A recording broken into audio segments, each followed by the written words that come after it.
Okay, so despite the fact that I've done this video like 50 times, I haven't gotten it right yet because I keep stopping in like the middle of it and losing my place. So, yeah. Anyway, one of the classes I'm taking this semester is a speech class. And for our first assignment, we need to read an excerpt from a book or do some sort of presidential speech or whatever kind of speech, or some sort of comedic sketch or whatever. Just basically a pre-written something that has been published. And for what I decided to do, which we did this earlier today already, and I just forgot to record it while I was in class doing it, I'm doing Without You, an excerpt from Without You, a memoir of love, loss, and the musical Rent by Anthony Rapp. I absolutely love this book. It's one of my favorites. And I am going to be reading from the chapter Glory, which is the 9th chapter in the book.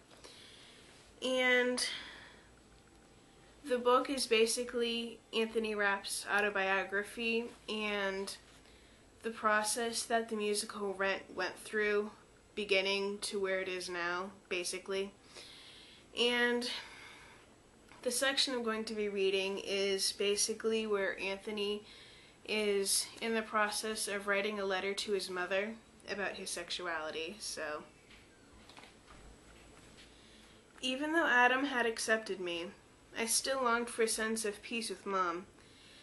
I would call her up and talk to her about my life, sneaking in a tidbit here and there about my relationship with David.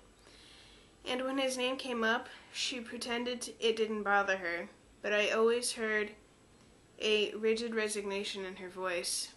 Then on Thanksgiving 1992, a month after my 21st birthday, I wrote Mom a 7-page, urgent, handwritten letter.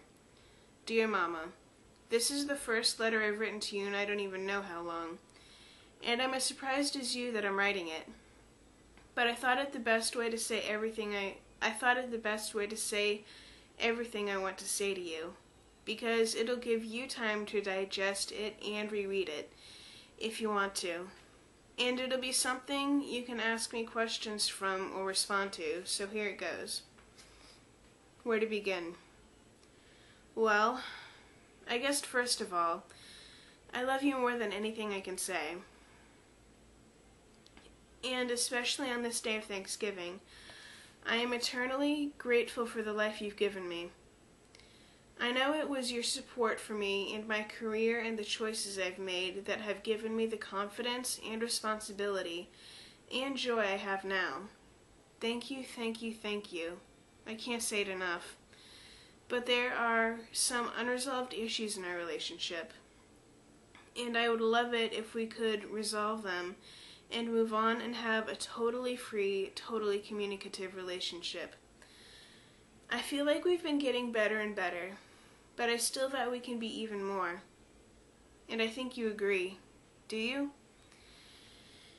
A big thing is my relationship with David. I'm really torn up about how to go about saying everything I want to say. So what I'm going to do is tell the whole truth and leave nothing out.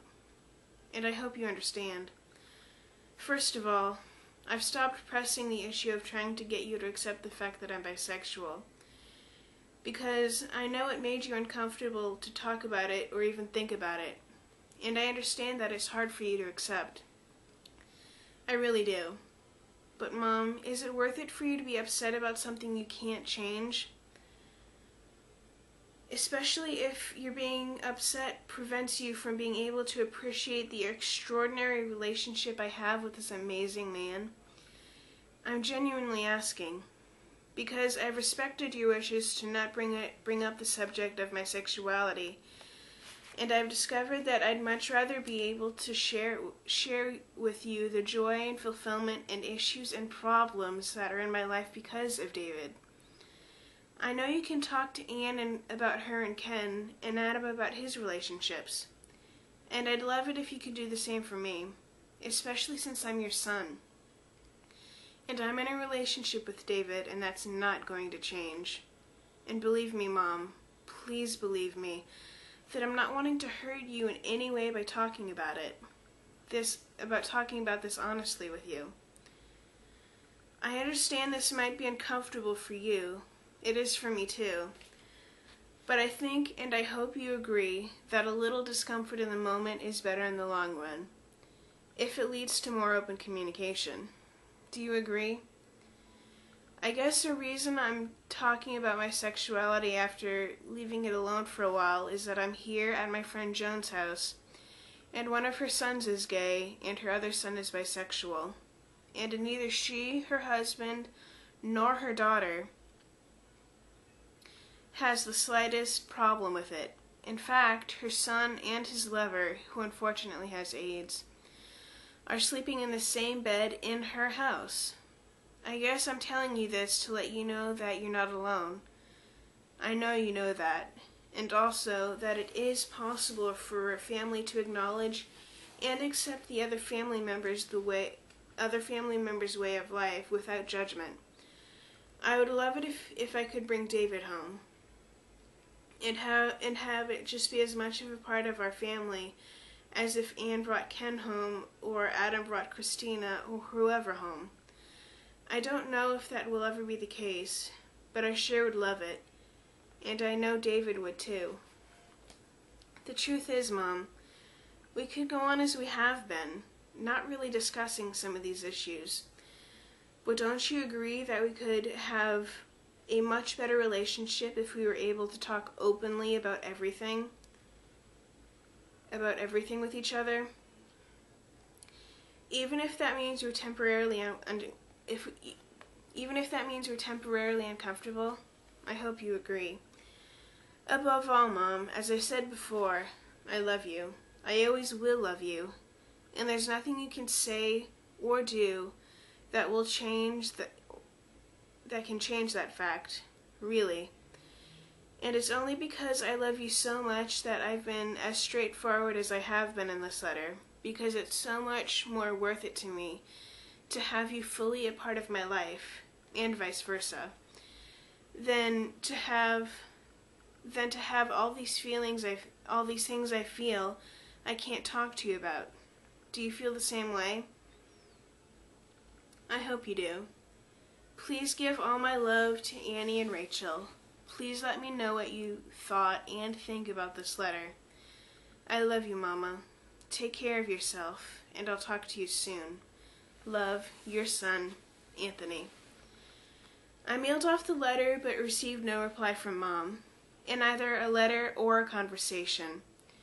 And as free and open as I'd felt while I was writing the letter, whenever I get on the phone with Mom, my throat would close in on itself, and I'd lose my nerve to ask her what she thought of what I'd written. And it would go entire conversations without addressing a single point I'd brought up in the letter. Maybe it had been too much for her, I thought. Maybe I had been unfair. It was all well and good for me to sit by myself with my pen and paper at my desk, where I could safely pour out my thoughts, and then hide my head when I lobbed them over to Mom like a grenade. Mom hated confrontation. She had so much of it growing up, and I knew that. But it hadn't stopped me from trying to get through to her. But finally, when we were talking about my plans for Christmas, I drew up the courage and said, as nonchalantly as possible, David would love to come home with me. He'd love to meet you and the rest of the family. And without missing a beat, Mom said, well, that'd be nice.